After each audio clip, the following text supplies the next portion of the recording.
Voici le futur CHU d'Abobo. L'ouvrage sanitaire sera le plus grand du pays, avec une capacité d'accueil de 600 lits et un accent particulier à la santé du couple mère-enfant. Ce samedi, dans la commune d'Abobo, le Premier ministre a procédé à la pose de la première pierre de l'édifice, au grand bonheur des populations.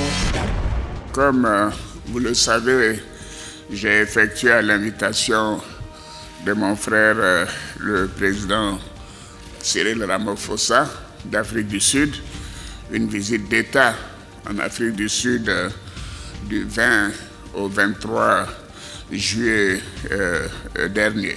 C'était la première visite d'État d'un chef d'État ivoirien en Afrique du Sud, et donc c'était une visite historique. Centre d'éducation spécialisé de Malkouri, zone 4. C'est ici qu'est recasée la centaine d'enfants retirés dans les rues le vendredi 29 juillet dernier par les équipes du ministère de la Femme, de la Famille et de l'Enfant. Il est un peu plus de 16 heures quand la ministre Nasseneba Touré arrive sur le lieu pour s'imprégner de l'état de ses membres. Elle est accueillie avec toute la chaleur humaine. Un projet vient de voir le jour, celui de la réhabilitation des lacs de Yamoussoukro. L'utilisation abusive de la technologie au cœur de la 10e édition de la Journée internationale de lutte contre la traite des humains à Daloa. Le choix de cette ville n'est pas fortuit. En effet, selon l'Organisation internationale pour les migrations OIM, Daloa est la deuxième ville de départ des migrants après Abidjan. Pour accélérer l'autonomisation des femmes dans nos noms, le Fonds Femmes et Développement du ministère de la Femme, de la Famille et de l'Enfant met à la disposition des coopératives, des associations des femmes d'Anono un montant de 10 millions de francs CFA. Ajoutez à cela plusieurs dons remis à la communauté.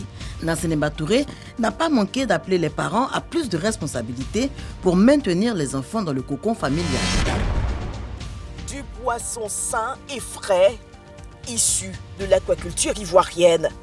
Ce lundi, dans le Béquet, le Premier ministre Patrick Achi est allé lancer le programme stratégique de transformation aquacole. Car malgré ses plans d'eau à perte de vue et la forte pluviométrie, le pays reste dépendant des importations de poissons. En Côte d'Ivoire, sur la période du 1er au 31 août, le prix des produits pétroliers à la pompe a été fixé à 735 francs CFA pour le super et 615 francs CFA pour le gasoil. Des prix relativement bas comparés à ceux de la sous-région. 3 heures d'échange à bâton rompu. Principal sujet évoqué, la lutte contre la cherté de la vie. Pour faire face à la hausse des prix constatée ces derniers mois sur certains produits de grande consommation, le gouvernement ivoirien a pris des mesures. Plafonnement des prix, affichage systématique, subvention des boulangers, entre autres. Des mesures censées soulager les ménages ivoiriens. Mais constat sur le terrain, certains commerçants ne l'entendent pas de cette oreille.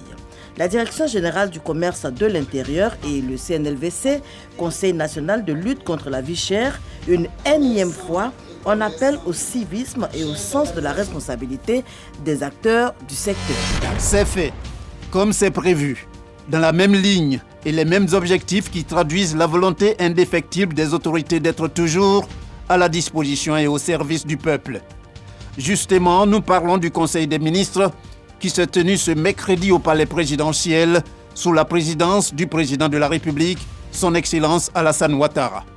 Pour en venir tout de suite aux décisions prises, sachez que les deux premières, à noter, sont des projets de loi et portent sur l'intervention des juridictions nationales d'arbitrage et de médiation.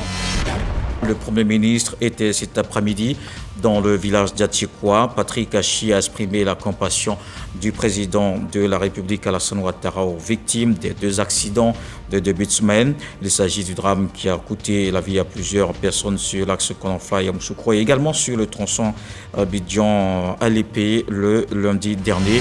Une tristesse partagée par le ministre en charge de la Défense qui a tenu à rassurer ce mercredi à la salle de conférence de l'état-major des armées, 6 à Abidjan-Plateau, les familles de ces militaires sur les efforts des autorités ivoiriennes pour trouver une solution par la voie diplomatique à cette situation. Salle des fêtes du Sofitel Hôtel Ivoire. l'événement est solennel.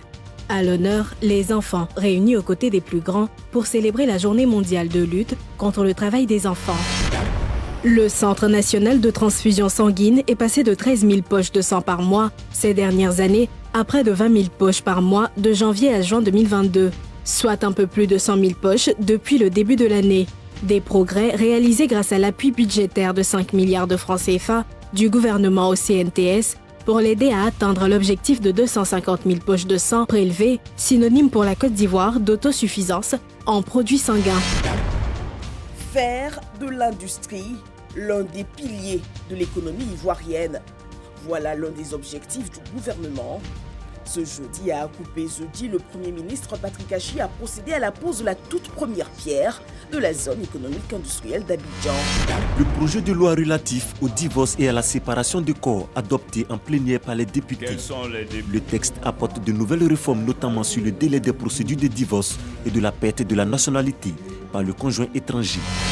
La 9e édition de la Journée de l'Excellence s'est tenue ce vendredi au Palais présidentiel au Plateau. Une cérémonie présidée par le président de la République Alassane Ouattara, où les meilleurs de différents secteurs ont été célébrés. Occasion pour le chef de l'exécutif ivoirien d'exhorter ses compatriotes au travail, à la culture de l'excellence et à la lutte contre la corruption pour le développement du pays. Les ministres de la Construction, de l'Hydraulique, le district d'Abidjan et l'Union des villes et communes de Côte d'Ivoire ont décidé d'unir leurs forces pour résoudre les problèmes d'effondrement et lutter contre les constructions anarchiques en Côte d'Ivoire. Cette nouvelle collaboration s'est matérialisée par la signature de la charte de la plateforme collaborative de contrôle de construction. Les 10 ministères se sont réjouis de ce partenariat. CICG, le citoyen au cœur de l'action gouvernementale.